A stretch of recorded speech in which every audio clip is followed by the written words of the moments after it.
കാസർഗോഡ് ഇപ്പോൾ നമുക്ക് ഈ നേരത്തെ പ്ലാൻ ചെയ്ത സിൽവർ ലൈൻ ഉണ്ടായിരുന്നെങ്കിൽ പെട്ടെന്ന് തിരുവനന്തപുരത്ത് നിന്ന് കാസർഗോഡേക്ക് എത്താമായിരുന്നു. എന്തായാലും സിൽവർ ലൈൻ ഇത്തവണ അത്ര വലിയ തെരഞ്ഞെടുപ്പ് വിഷയമൊന്നും അല്ലാന്ന് തോന്നുന്നു. തെരഞ്ഞെടുപ്പ് വിഷയമേ അല്ല. കേരളത്തിൽ ആരും CPM പോലും സിൽവർ ലൈനെ കുറിച്ച് സംസാരിക്കുന്നില്ല. തൃക്കാക്കര തെരഞ്ഞെടുപ്പോട് കൂടി സിൽവർ ലൈൻ ഉപേക്ഷിച്ചു. കാസർഗോഡിനെ കുറിച്ച് പറയുമ്പോൾ കാസർഗോഡ് എന്ന് പറയുമ്പോൾ ഇടതുപക്ഷത്തിന്റെ കമ്മ്യൂണിസ്റ്റ് പാർട്ടികളുടെ തട്ടകങ്ങൾ ചേർന്ന, ഇപ്പോൾ മുദ്രാവാക്യത്തിലൊക്കെ പറയുന്ന കയ്യൂരും കരിവെള്ളൂരും ചീമേനിയും അതുപോലെ തന്നെ മുനയംകുന്നും ഒക്കെ ചേർന്ന ഇടതുപക്ഷ ഭൂമികയാണ് കാസർഗോഡ്. കാസർഗോഡ് തൃക്കരിപ്പൂര്, പയ്യന്നൂര്, അതുപോലെ തന്നെ കല്യാശ്ശേരി കമ്മ്യൂണിസ്റ്റുകാരെ മാത്രം നിയമസഭയിലേക്ക് അയച്ചിട്ടുള്ള മണ്ഡലങ്ങളുള്ള കാസർഗോഡാണ്. ആ കാസർഗോഡ് കഴിഞ്ഞ തവണ രാജ്മോഹൻ ഉണ്ണിത്താൻ ജയിച്ചു എന്നുള്ളത് എന്തൊരു അത്ഭുതമായിരുന്നു. അത് കഴിഞ്ഞ തവണത്തെ വേവ് എന്ന് പറയുന്നത് ആ രീതിയിലായിരുന്നു. അതിന്റെ കൂടി ഫലമായിരുന്നു കഴിഞ്ഞ തവണ കാസർഗോഡ് ഉണ്ടായിരുന്നത്. പക്ഷെ ഇത്തവണ കാസർഗോഡ് എന്താണ് സംഭവിക്കുന്നത് എന്നുള്ളത് അഭിലാഷ് തന്നെ പറയണം. അത് ഞാൻ പറയാം. ഇപ്പോൾ കാസർഗോഡിനെ സംബന്ധിച്ച് രാജ്മോഹൻ ഉണ്ണിത്താൻ അവിടെ കാസർഗോഡ് നിന്ന് MP ആകുന്ന മൂന്നാമത്തെ കോൺഗ്രസ്സുകാരൻ മാത്രമാണ്. മുമ്പ് രാമേന്ദ്രൻ കടന്നപ്പള്ളി അവിടെ MP ആയിട്ടുണ്ട്, EK നായനാർ തോപ്പിച്ച്. പിന്നെ ഐ രാമറായി 2 കോൺഗ്രസ്സുകാരെ ഇതിനു മുമ്പ് രാജ്മോഹൻ ഉണ്ണിത്താന് മുമ്പ് കാസർഗോഡ് ജയിച്ചിട്ടുള്ളത്. AKG 60% വോട്ട് നേടി ജയിച്ചുകൊണ്ടിരുന്ന മണ്ഡലമാണ്. ആ കാസർഗോഡ് കഴിഞ്ഞ തവണ രാജ്മോഹൻ ഉണ്ണിത്താൻ ജയിച്ചു. അദ്ദേഹം അവിടുത്തെ ഉണ്ണിച്ചയായി മാറി 5 കൊല്ലം MP ആയി പ്രവർത്തിച്ചു. അപ്പോൾ ആ 5 കൊല്ലം പ്രവർത്തിച്ച MPക്ക് ഇത്തവണ എത്ര മാർക്ക് കിട്ടും എന്നുള്ളതാണ് നമ്മൾ ആകാംക്ഷയോടെ കാത്തിരിക്കുന്നത്. അഭിലാഷ് പറയുന്നത് കേട്ട് കഴിഞ്ഞാൽ കാസർഗോഡ് എന്താണ് സംഭവിക്കാൻ പോകുന്നതിന്റെ സൂചന എനിക്ക് കിട്ടുന്നുണ്ടോ എന്ന് എനിക്കൊരു സംശയം. കാസർഗോഡ് എന്ത് സംഭവിക്കും? കാസർഗോഡ് എന്ന ഇടത് കോട്ട, ഉറച്ച കമ്മ്യൂണിസ്റ്റ് കോട്ട ഇത്തവണ CPM തിരിച്ചു പിടിക്കുമോ? അതോ ഉണ്ണിച്ചയായി മാറിയ രാജ്മോഹൻ ഉണ്ണിത്താൻ കഴിഞ്ഞ തവണ ഞാൻ നേടിയതൊരു ഫ്ലൂക്കല്ല എന്ന് തെളിയിക്കുമോ എന്ന് നമുക്കറിയേണ്ട അവസരമാണ്. ആ റിസൾട്ടിലേക്ക് ഒന്ന് പോകാൻ തോന്നുന്നു. യെസ്, വരൂ. കാസർഗോഡ് എന്ത് സംഭവിക്കുന്നു?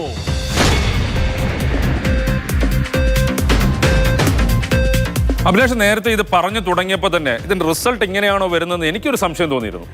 എന്തുകൊണ്ടായിരിക്കും എന്നുള്ളതാണ് എൻ്റെ ചിന്ത.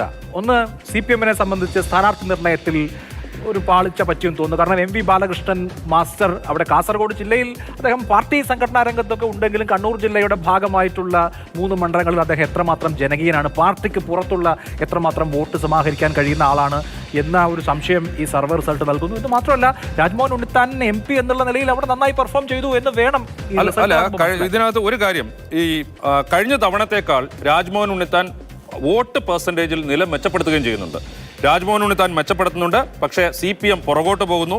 BJP വലിയ രീതിയിൽ വോട്ട് നില മെച്ചപ്പെടുത്തുന്നുണ്ട്. BJP പരമ്പരാഗതമായി BJPക്ക് സ്വാധീനമുള്ള മേഖലകൾ 2 മണ്ഡലങ്ങൾ, മഞ്ചേശ്വരവും കാസർഗോഡും ഈ നിയോജക മണ്ഡലത്തിൽ ഉൾപ്പെടുന്നതാണ്. അതിൽ മഞ്ചേശ്വരത്ത് കേവലം 82 വോട്ടിന് മാത്രമാണ് നിയമസഭയിലേക്ക് K സുരേന്ദ്രൻ പരാജയപ്പെട്ടത് എന്നുള്ളത് നമുക്കറിയാം. എന്തായാലും BJPയെ സംബന്ധിച്ച് BJPയുടെ ചില കാച്ച്മെന്റ് ഏരിയകൾ ഉൾക്കൊള്ളുന്ന ഒരു മണ്ഡലമാണ്. അപ്പോൾ രാജ്മോഹൻ ഉണ്ണിത്താന് വേണ്ടി ഇത്തവണയും കഴിഞ്ഞ തവണ ഉണ്ടായതുപോലെ ന്യൂനപക്ഷ വോട്ടുകളുടെ കേന്ദ്രീകരണം അവിടെ ഉണ്ടാകുന്നു എന്ന് വേണം ഈ ഡാറ്റയിൽ നിന്ന് ഇതാകും അന്തിമ റിസൾട്ട് എങ്കിൽ മനസ്സിലാക്കാൻ. അല്ല, കഴിഞ്ഞ തവണ ഇത്തരത്തിലൊരു കാസർഗോഡ് ഈ റിസൾട്ട് ഉണ്ടായപ്പോൾ പ്രധാനമായും നമ്മൾ പറഞ്ഞ കാര്യം, നമ്മൾ വിശകലനം നടത്തിയതും വിലയിരുത്തിയതും ഒക്കെ ഈ ന്യൂനപക്ഷ വോട്ടുകളുടെ കേന്ദ്രീകരണം UDF-ന് അനുകൂലമായി, കോൺഗ്രസിന് അനുകൂലമായി ഉണ്ടായി എന്നുള്ളതാണ്.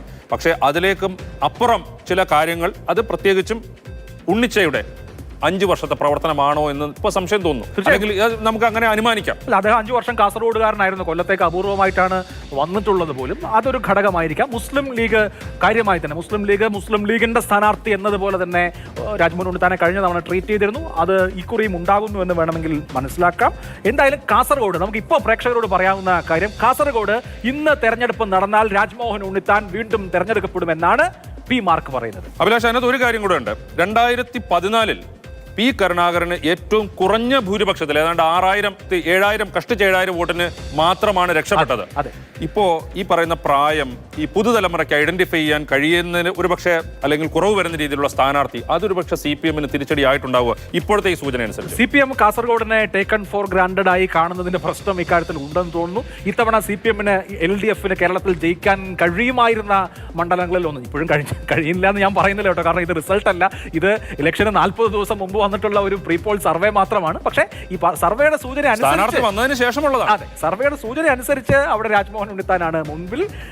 റിസൾട്ട് കഴിയുമ്പോൾ ഇങ്ങനെ തന്നെയാണോ എന്ന് അറിയില്ല. എന്തായാലും അവിടെ ജയിക്കണമെങ്കിൽ CPM-നെ സംബന്ധിച്ച്, LDF-നെ സംബന്ധിച്ച് നന്നായി വിയർപ്പൊഴുക്കേണ്ടി വരും.